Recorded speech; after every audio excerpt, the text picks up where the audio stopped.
Deployment of a U.S. missile defense system in South Korea will be helpful to guard itself against threats from North Korea, says the South Korean government. Asian shares rally as Japan's central bank stuns markets with negative interest rate surprise. And the Zika virus spreading explosively in the Americas. The World Health Organization calls for an emergency meeting, warning that millions could be exposed. Korea designates it as legal infectious disease. News Center begins right now.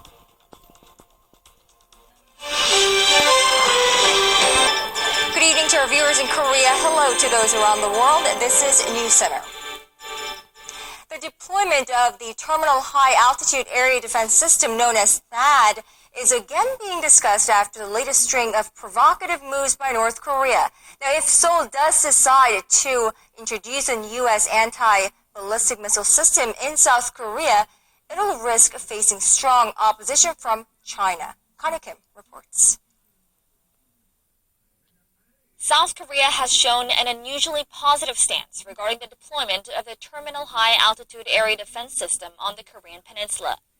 Seoul's Defense Ministry spokesperson said Friday the deployment of the THAAD system by the U.S. Forces Korea will help South Korea's national security and defense, adding that Seoul is considering every measure to prepare against North Korean missile threats.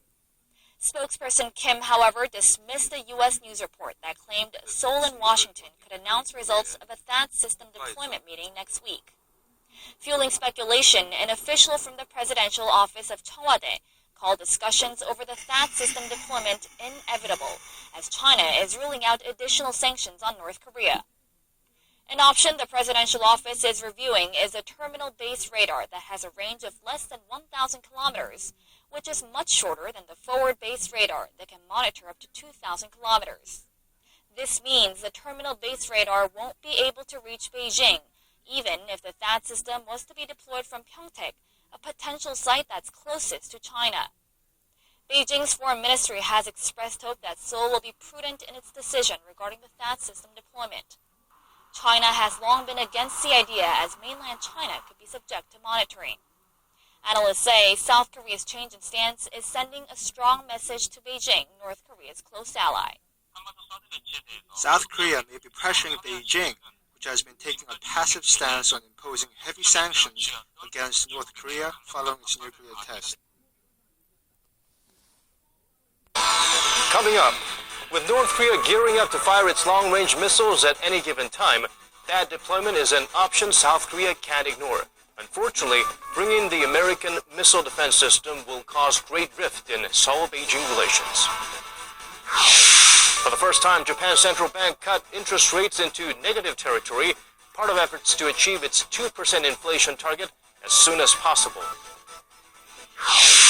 Nearly 2 decades after charges were first filed against him, American Arthur Patterson is found guilty of stabbing a man to death at a Burger King restaurant in Seoul and is sentenced to 20 years behind bars.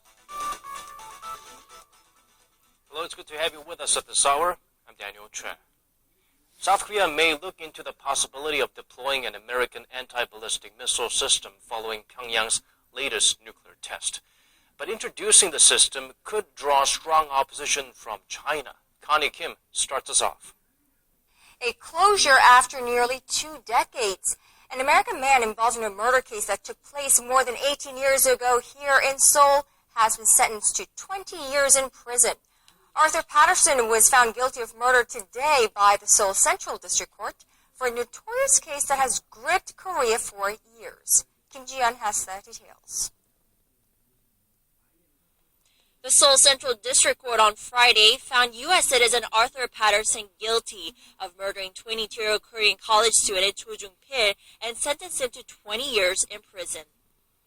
The verdict comes nearly 19 years after charges were first filed against the 36-year-old defendant for stabbing Cho multiple times at a bathroom of a fast food restaurant in the Seoul district of Itaewon. Patterson was given a 20-year sentence, the severest penalty for those aged under 18 at the time of a crime. Patterson was 17 years old when the murder happened. The statements made by Edward Lee, who is a key witness of the homicide, played a crucial factor for the court to rule against Patterson. The court said Lee's statements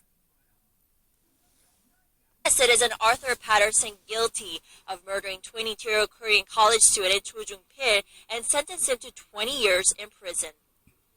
The verdict comes nearly 19 years after charges were first filed against the 36-year-old defendant for stabbing Cho multiple times at a bathroom of a fast food restaurant in the Seoul district of Itaewon.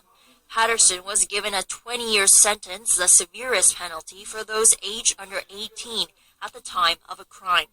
Patterson was 17 years old when the murder happened. The statements made by Edward Lee, who is a key witness of the homicide, played a crucial factor for the court to rule against Patterson. The court said these statements were more credible than Patterson's and supported the physical evidence collected from the crime scene. The bloodstains found on the walls of the bathroom suggested that the victim's killer had to have a large amount of blood on his body and right hand. The court said that Patterson was found to have emerged from the site with a lot of blood on him, whereas Lee had only a small amount of blood on the upper part of his body. Patterson's lawyer said they will appeal the court's ruling. Lee was sought guilty in 1998, but he was acquitted due to a lack of evidence. Then 17-year-old Patterson was tried as an accomplice and served several months in prison for possessing an illegal weapon and destroying evidence, but he was pardoned shortly afterwards. Patterson then fled to the U.S. in 1999, but he was extradited to Korea September last year and was indicted for the murder charge as a primary suspect. Kim Jung, Arirang News.